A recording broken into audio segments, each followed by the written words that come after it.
안녕하세요. 주거지원에 대한 네 번째 이야기 마지막입니다. 저희가 1탄에서 주거 정보에 대한 걸 드렸고요. 두 번째는 주거급여에 대한 이야기를, 그리고 또 LH에 대해서 어떻게 따라가면서 우리가 그 청약을 할 수 있는지, 지원을 할 수 있는지에 대한 이야기를 했고요. 세 번째는 최저 주거 기준에 대한 이야기를 했습니다. 마지막으로 오늘은 여러분들이 많이 헷갈리시는 알쏭달쏭한 퀴즈를 통해서 어떤 게 정확한 정보인지, 그리고 알아두시면 너무 좋은 꿀팁에 대한 이야기를 말씀드리려고 합니다. 한부모 가족의 주거의 안정을 바라는 한부모 가족회 한 가지 장희정 공동대표입니다. 네, 한부모 가족이 집 걱정 없는 세상이 되길 바라는 한국미혼모 지원 네트워크 대외협력국장 유미숙입니다. 자, 알쏭달쏭 퀴즈 먼저 볼까요? 네. 네, 첫 번째, 현재 모텔에 살고 있어요. 주거 지원을 받을 수 있을까요? 이런 건데요. 네. 얼마 전에 인천에서 아이 둘을 데리고 모텔에 살았던 젊은 부부들이 있었잖아요. 네. 예. 그런데 모텔에 살고 있으면 주거 지원이 돼야 되는 거 아닐까요? 그렇죠. 저희 생각에는 네. 주거 취약계층으로 주거 지원이 돼야 된다고 생각하는데 모텔에서 살고 있는 경우는 현재 주거 지원이 되지 않습니다. 근데 이제 저희 그 정보 지원에 대한 네. 책자를 보면 여인숙은 된다고 돼 있거든요. 맞습니다. 여인숙과 모텔의 차이가 뭔지 저는 궁금하고, 네. 그러면 모텔에서 여인숙에도 그냥 살기만 하면 네. 지원을 받으실 수 있는 건지가 궁금해요. 그러니까 여인숙에 살고 있는 경우는 그냥 살고 있으면 또 주거 취약계층 예. 주거 지원이 아닙니다. 아니에요? 네. 그러면 이게 무슨 의미죠? 아, 맞아요. 궁금해 하실 수 있는데요. 여인숙에 살고 있는 경우에도 그 주민등록 전입신고가 되어 있어야 됩니다. 그것도 3개월. 3개월? 네. 그럼 3개월간 거기에 모텔에서 3개월을 살고 있다고 해도 그럼 똑같이 적용이 되려면 3개월을 버텨야 되네요. 주거취약계층 주거지원 대상은 현재 안 되지만 요건 좀 개선의 여지가 있죠. 그렇죠. 모텔까지 여인숙과 확대할. 모텔 차이가 뭔지 저는 좀 궁금하고요. 네. 그러면 일단 모텔에서 지금 안 된다. 네. 그러면 살던 집에서 경매가 됐어요. 그럼 이분은 갑자기 어디로 갈 수 있을까요? 이분이 맞아요. 지원이 될까요? 살던 집이 경매에 넘어갔어요. 네. 네. 이런 경우에는 긴급복지 지원을 신청하셔서 긴급 주거 지원을 받으시면 됩니다. 다행히. 예. 네, 위에 받으시- 모텔도 마찬가지로 긴급복지 지원을 신청해서 긴급 주거 지원 대상자면 되는데 그렇지 않은 경우에는 이제 해당이 안 되는 거고요. 네. 이런 경우는 어쨌든 저희가 좀 모텔에 살더라도 아이를 데리고 계시다면, 성인이 살고 계시다면 뭐라고 할 수 없지만 아이랑 같이 살고 있다면 네. 예, 문제를 좀 말씀을 드리고 도움을 청하는 게 좋은 것 같습니다. 네. 또 주거급여를 받고 있는데 주거지원 신청이 가능할까요? 라고 말씀하셨어요. 네. 주거급여를 받고 있어도 네. 앞에 매입임대나 전세임대, 그다음에 네. 신혼부부 전세임대 신청은 가능합니다. 네. 주거급여를 받는다는 건 저소득이라는 말씀이시니까 맞습니다. 충분히 가능하신 것 같습니다. 그리고 또 이사 갈 때 많이들 물어보세요. 매입임대에서 전세임대로 네. 이동이 가능할까요? 네, 가능합니다. 그럼 거꾸로 네. 전세임대에 살았어요. 근데 제가 매입임대로 이제 이사 다니기가 너무 힘들어. 2년마다 이사를 가라고 막 하니까 그런 경우 매입임대는 그냥 쭉 20년 정도 사실 수 있으니까 이사를 가고 싶어요. 그래서 신청하면 이것도 가능한가요? 네, 가능합니다. 그럼 둘 다 가능한 거네요. 네. 근데 매입임대에서 매입임대는 왜 안 된다고 네. 지금 그렇게 말씀들을 자꾸 저희한테 물어봐 주셨어요. 맞아요. 네. 매입임대에서 매입임대는 이동하실 수 없습니다. 왜냐하면 같은 종류인데 매입임대 그 신청 자격 조건 자체가 그 지역에 살고 있는 경우에 그 지역에서 매입임대가 나와야지만 신청할 수 있기 때문에 어차피 그 지역에 나와 있는 매입임대를 살고 있다면 다른 지역으로 이동할 수 없습니다. 이것도 사실은 네. 개선 대상인 거죠. 그렇죠. 주거 이동의 자유가 없잖아요. 네. 네. 그래서 이런 질문을 저희가 받아서 물어봤어요. 한국주택공사에다가. 네. 그랬더니 매입에서 매입을 이동할 수 있는 게 있긴 있다. 뭐냐? 6개월간 비어있는 공간인 경우 가능하다. 라고 얘기를 해주시더라고요. 그럼 근데 지역 이동도 가능합니까? 지역 이동은 가능하지 않대요. 네. 근데 6개월간 공가라면 지금 사는 집보다 좋다라고 보장할 수는 없죠. 없는 상황이죠. 그런데 매입과 매입은 이동을 할 수 없는데 전세임대에서 전세임대는 가능합니다. 네. 그러니까 이게 좀 뭔가 맞지 네. 않는 것 같아요. 네. 뭐 좀 자유롭게 이동할 수 있는 네. 권리를 좀 주시면 좋겠습니다. 네. 그리고 자녀 한 명을 3인 가족이 한부모 가족이 자녀가 성인이 돼서 자녀가 독립을 했어요. 그래도 지금 살고 있는 임대주택에 살 수 있을까요? 저는 잘 모르겠는데요. 자녀 한 명이 성인이면 보통 그렇게 저희가 얘기하지 않나요? 소득 기준에 맞으면 살 수 있다. 예. 근데 뭐 아파트 같은 경우, 국민임대 아파트 같은 경우 가족 수가 변동이 생기면 여기 그대로 살 수 있냐라는 얘기도 또 물어보셨어요. 네, 평수의 변동이 뭐 3인하고 또 2인, 1인이 네네. 다르기 때문에 네네. 이건 조금 살 수 없지 않을까 싶은데. 네. 그래서 그거는 국민임대 아파트는 가족 수를 보고 평수가 달라지는 것 같더라고요. 그러니까 3인인데 갑자기 1인이 됐다. 아이들이 다 출가를 하고 그러면 그 집에서는 작은 평수로 이동을 하시거나 뭐 이렇게 변화가 생길 수밖에 없다고 얘기를 하셨습니다.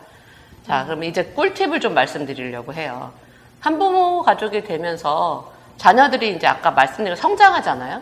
3인 가족이 2인 가족이 됐다가 이제 저 혼자 나머지는 1인 가족이 될 때 주거를 어떻게 해야 될까를 고민하셔야 된다고 저는 생각을 해요. 네. 그래서 아이가 어릴 때는 아이와 같이 있는 열 몇 평짜리 집에서 살 수 있지만 아이들이 성장해 갈 때는 조금 더 넓은 공간, 그리고 아이들이 더 어른이 됐을 때는 다시 또 저 혼자 살게 되면 또 이동할 수 있는, 그래서 매입임대를 20년을 사시고 전세임대를 또 20년 사실 수 있다고 한국주택공사에서 말씀을 하셨어요. 그러니까 최대 40년 정도는 기본적으로 매입과 전세임대를 통해서 주거를 안정을 가져가실 수 있는데, 중요한 건 뭐 도시근로자소득 70%를 유지하셔야 되는 게 제일 중요하신 것 같고, 그리고 매입임대에 있다가 전세임대로 가시던 아니면 국민임대로 이동하시던 또 분양임대로 이동을 하시던 좀 주거 플랜을 좀 세우셔야 될 것 같아요.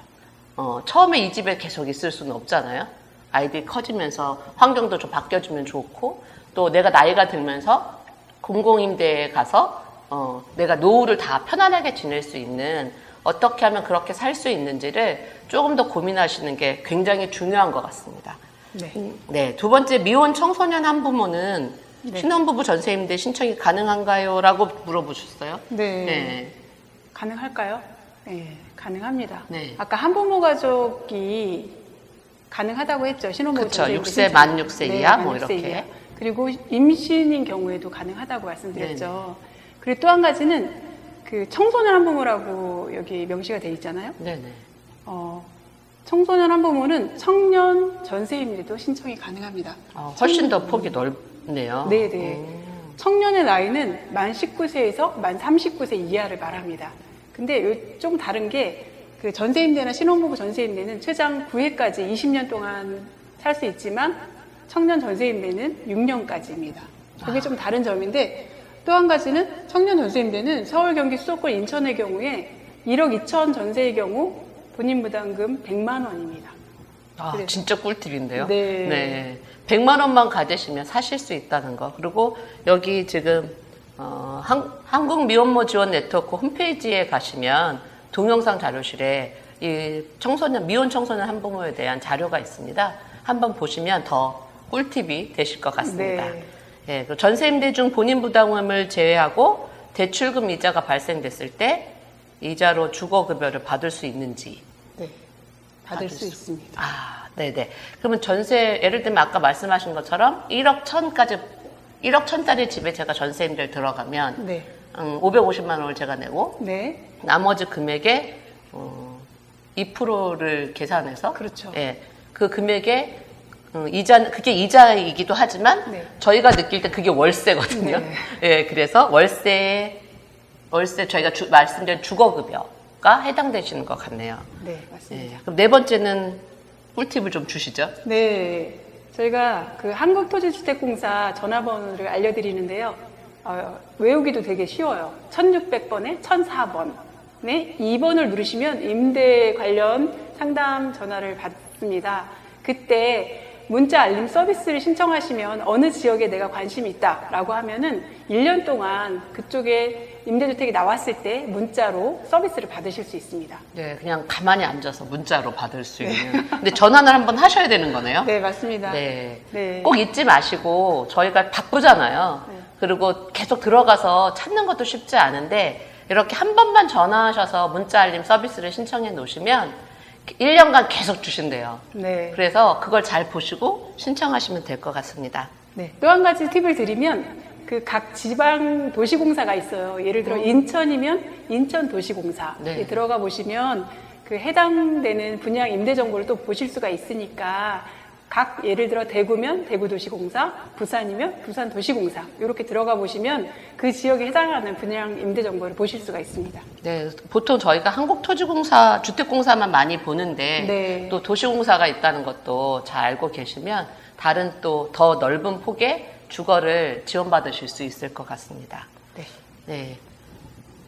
그리고 마지막으로 저희가 드리는 건 지금 주거에 대한 개선을 하실 수 있는 꿀팁을 좀 드립니다. 저희 사단법인 한부모가족회 한 가지는 미앤코리아 지원 사업으로 주거 환경 개선 지원금과 또 시설에 계시다가 나오시는 미혼모 정착 지원금 그리고 뭐 안에 책상이나 의자 이런 것들을 지원해 드리는 사업을 하고 있습니다. 네, 저희 한국미혼모 지원 네트워크에서는 트라이앵글 프로젝트라고 해서 만 36개월 이하 자녀를 양육하는 그 청소년 한부모 및 청소년 부부에게 주거 보증금을 지원합니다. 주거 보증금뿐만 아니라 뭐 생계비, 그다음에 심리 상담, 그다음에 주거 금융 교육 같은 것도 지원을 하고 있는데요. 관심이 있으신 분들은 저희 한국미혼모 지원 네트워크 홈페이지에서 지원 사업 정보를 보시면 됩니다. 네, 그리고 또 마지막으로 서울특별시 한부모가족지원센터 전국에 저희가 볼 때는 사실은 유일한 한부모가족지원센터인 것 같습니다. 거기서는 해마다 한부모가족 주거자금 소액대출 연계 사업을 하고 있어요. 이건 그냥 드리는 건 아닙니다. 갚으셔야 되긴 하지만 500만 원까지 대출을 받으실 수 있고요. 나누어서 분할 상환하시면 됩니다. 그래서 9월 15일부터 10월 1일까지 신청을 다시 받으실 거고요. 그때 개인이 신청하실 수는 없고 기관을 좀 연계하셔서 신청하시면 좋겠습니다. 네, 전국 주거복지센터에 대한 안내가 저희가 되어 있으니 그거 보시고 혹시 도움이 필요하신 경우 전화를 하시면 좋을 것 같습니다. 네, 오늘 주거에 대한 이야기 4가지로 나누어서 말씀드렸습니다. 오늘도 시청해 주셔서 감사하고요. 저희 여기서 다시 슬로건으로 인사드리겠습니다. 담담하고 당당하게. 감사합니다.